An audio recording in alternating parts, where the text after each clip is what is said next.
we're all pretty speaking close. of, starting your season late, talking about Guyana. So how was the experience of sort of, first getting called up, getting there, new surroundings, a new culture? How did you cope with that? And can you tell us a bit more about it? In the year we got promoted at Bournemouth, that was the same year I got my first call up to the national team. And we had a player, Ricky Shakes, who was Guyanese and playing with the national team at the time. And I was always inquisitive to him of what it was like and etc. He was growing up and then going through the academy at Spurs. You don't ever think that you're going to play for Guyana.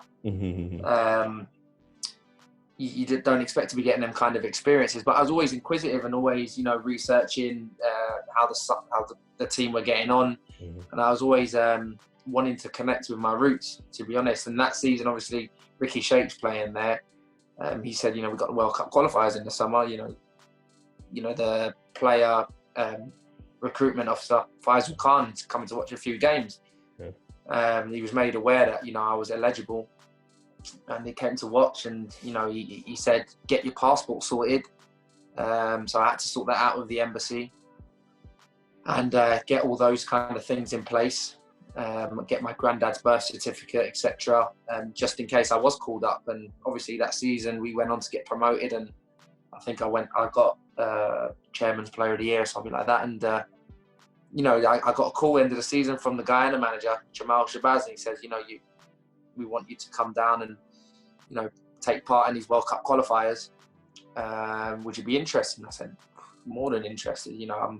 I was ecstatic, and it was a proud moment for me, my family, grandparents, and to get my first call up was amazing. Went over there and it was a surreal experience, connecting with my roots. Meeting people that I never knew, meeting family members that I'd never even seen before. And I played that game against St Vincent, and I had a really good game and done well. I think I got 2 assists that game and played pretty well, to be honest. And the rest was history. I think I've made 27 caps since then, and I made a vow to myself that when I joined the program that I was going to leave the program in a better place. And obviously this time last year, I think around about this time, we made history by becoming the first Guyana national men's team that had qualified for a world major tournament. That was a Gold Cup last year, and that was without a doubt the proudest moment of my career so far. And getting that opportunity in the summer was surreal, especially with doing what I'm doing, playing at the level I'm at, and coaching also. You don't expect to be getting them kind of experience to captain your country at a world major tournament and play against some of the top talents. Like I said, I vowed to leave the program in a better place, and my work's not done yet. I've still got many years still playing, I still think so. So after that, I'm sure I'll have a role within the coaching side of things and development of the national team. And I'm going to really look to keep helping Guyana as a nation keep progressing as a country. So yeah, we'll see what happens, man. And you like you said, you were actually captain and you led the boys out. What preparation from sort of a player's point of view and did you guys do to make sure you weren't overwhelmed by the situation and that you enjoyed it and gave it your best shot?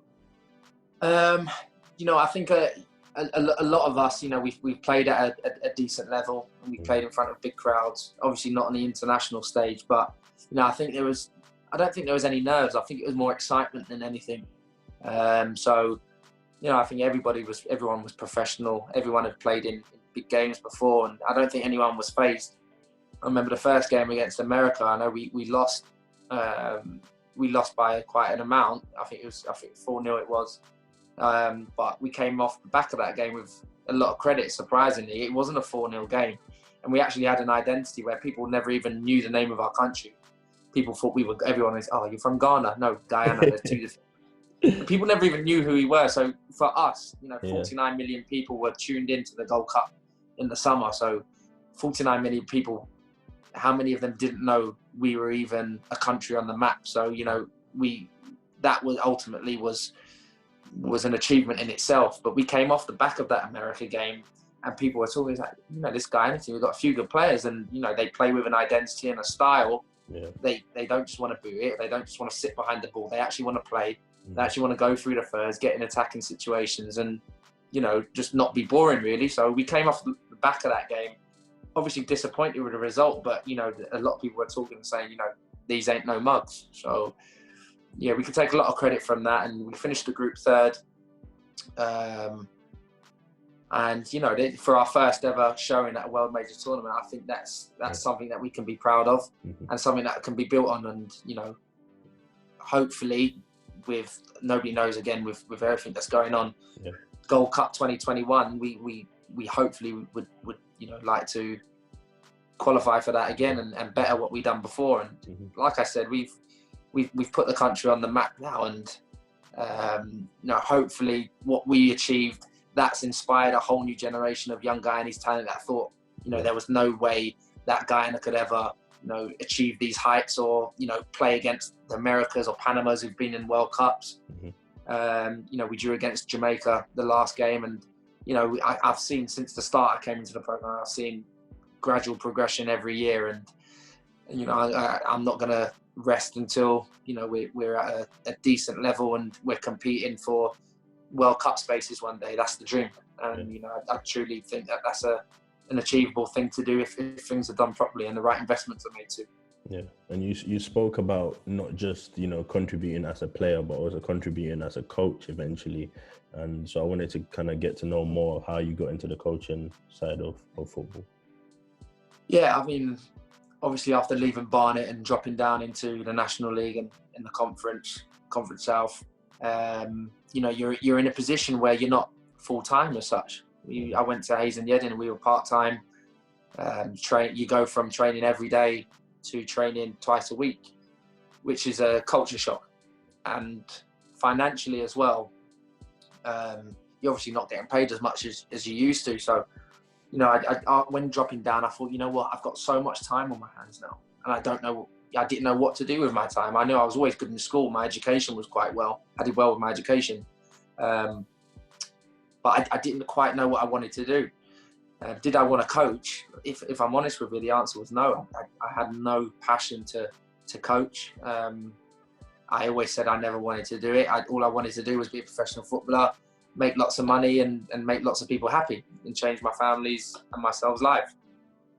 But yeah, you go into non-league and you have to do something, and I'm someone that can't sit still. I need to be doing, I need to be active, I need to be productive. And I remember starting working for one of my old coaches, Nicky Barnes his name is, and I still stay in touch with Nicky. He was responsible for a lot of my development as a kid, and he still runs his soccer schools and soccer camps, and I was going to work with him and doing like school sessions, after school clubs, etc.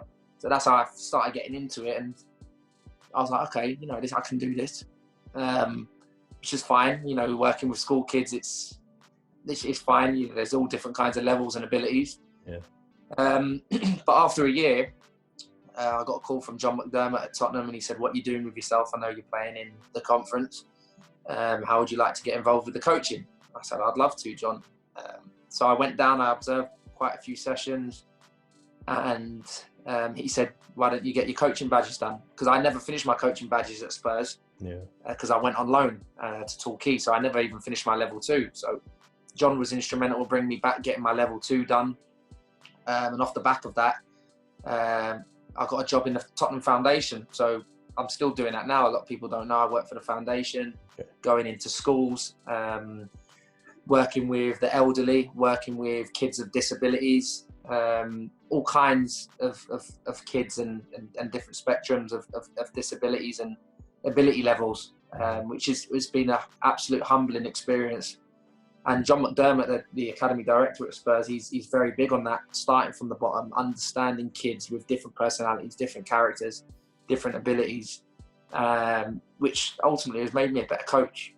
Without a shadow of a doubt, I look at, a lot of the years that I spent in the foundation working with, all different kinds of abilities, working with 10 footballs to play, to coach a session with 35 kids, for example. It's tough.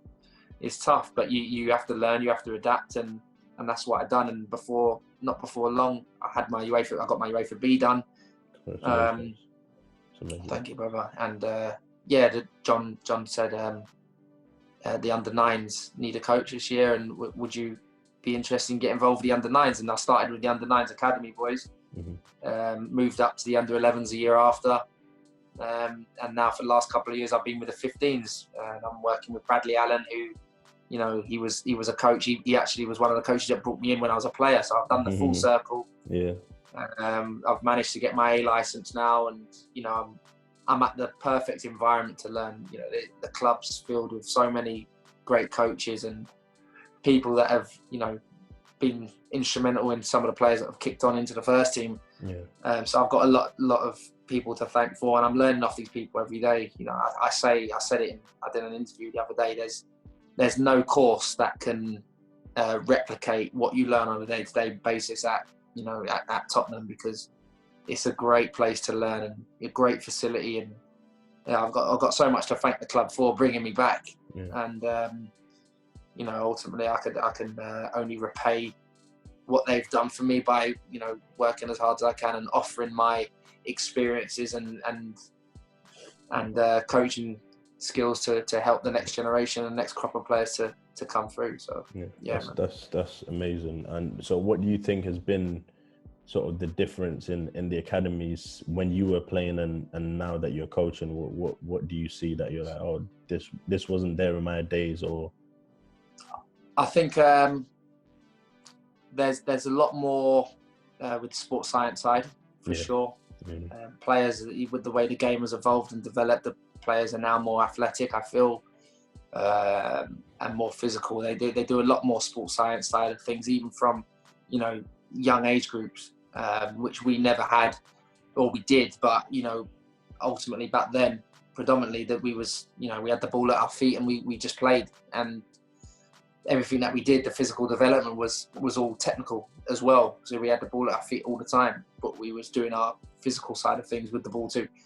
And now there's a lot more towards the sports science side. That's what I'd say would be the main difference. I would say as well, one of the differences I'd say there's probably kids are more, I think their behaviour's a lot better now than it was back when we was coming through. I think there's a few more scallywags and a few more. I felt like we were edgy when we were coming through. We had a lot more edge about us, and we had characters in the dressing room. We was all, not saying that the boys are hungry now, but I mean there was different characters, and there was cheekier back then. The boys were cheekier back then, I would say, whereas now, you know, the boys' behaviour is top drawer. So there's no room for, you know, bad behaviour. They can't tolerate it. Not that they tolerated it back in our day, but I felt, I don't know, some of the things that, you know, happened. You know, there was a lot more antics that went on back in our day, I guess. But yeah, no, I'd say those are probably the main differences. Do you reckon it's harder now to break sort of into the first team, or is the level quite still similar? The football changes, and it's a constant game that evolves, and, you know, it never stands still. So, you know, obviously with the change of manager over the last season, obviously, and since I've been at the club from a player, I think there's been 5 or 6 managers. So it all depends at the time. Timing is, you know, essential. And like I said before, nobody knows what's going to happen after this. After this pandemic, this period, where clubs are going to be financially. Will it benefit, you know, some of the homegrown talent coming through? Who knows yet? But there could be an opportunity there. Sorry, I'm still there. Yeah, no problem. I'm still here. There could be it could be an opportunity for some of those younger players trying to break through. So, like I said, I think timing is everything, but we've got to prepare our boys as best as we can to impose themselves when they do go over that line and go over the other side of the building and train with the first team boys. And obviously with Spurs, we've seen a few players come through. Tanganga is the recent one. We've also seen Oliver Skip come through. So Are there any players that we should be looking out for that you think, have a very good chance of joining the first team squad? Jaffat was the first group when I came to, do voluntary work. Justin Cochran brought me in, and Jaffat's group was the first group that I worked with, and gained a lot of experience working with that group. And Jaffat has done absolutely outstanding this year to break through, and I'm really proud of what he's achieved.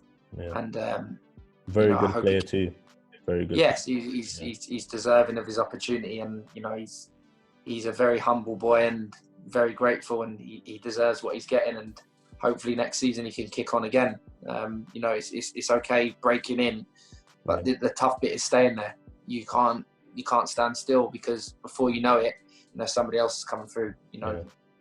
Managers constantly want a cycle of players, and if you do get complacent, then you're out, next one's in. So people don't realise, you break through into the first team, but the hardest thing is maintaining it and getting consistency. Again with Skippy, same thing. He's worked his socks off, and he's very deserving of his opportunity. And I hope next season they both kick on. In terms of players coming through, there's a lot of talent coming through, and we just have to prepare our boys as best as we can to impose themselves when they go over the line. And you were part of a pretty strong group, I'd say, with sort of Kane, Rose, Winks. I believe Stephen Corker was part of your group as well. Yeah. Did anyone stand up during that time? Winksy was a couple of years below, so he didn't play in our youth team. Harry was a 92, I was a 90, but Harry was playing up, so Harry was in our youth team. Who stood out? For me, there was, like you said, some of the names that you've ringed off. Townsend too. Got Townsend, Livermore, Yuri Bacic, who's gone on to play for PSG, and he's playing in the top league in Spain. And so many players have gone on to have great league careers as well. Callum Butcher's just won the league at Dundee. Scottish champ. John Abika's playing in the SPL. So that group of players was unbelievable. For me, the most talented, I look back on now, Ryan Mason was, an unbelievable talent. And someone that's still close to now and works back at the club. I think he was, the standard. He was the one where you thought, if he didn't get through to the first team, there would be a problem. There wouldn't be much chance for many others. But even though he was quite slight and physically he was never the biggest, but technically Ryan was top drawer. And along with all those players that you ringed off, you haven't even said Alex Pritchard, Tom Carroll, Dean Parrott, John Bostock. Wow. You could ring off so many names in just just that group within 1, 2 or 3 years. That generation, that crop of players coming through, pushing each other, and then getting through into the first team was phenomenal. And huge credit to the coaches at the time, John, Alex, Chris Ramsey, Ricardo Moniz, who've done great jobs with us and helped develop and nurture us. It's a phenomenal group, and it's not every day you produce a crop of players like that. So credit where it's due, for sure. Yeah, and obviously we always hear stories about sort of Harry Kane not standing out, and sort of having like an unreal development that wasn't expected. Would you agree with that? Harry was someone that whenever he played, he was a threat. He scored goals.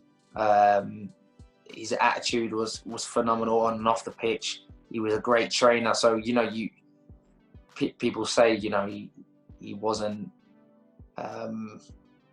maybe not as prolific as he was then, but I don't know. I for me, every time he played, Harry was top finisher in training, one of the best finishers. Even as a young un coming to play with us, he was always top.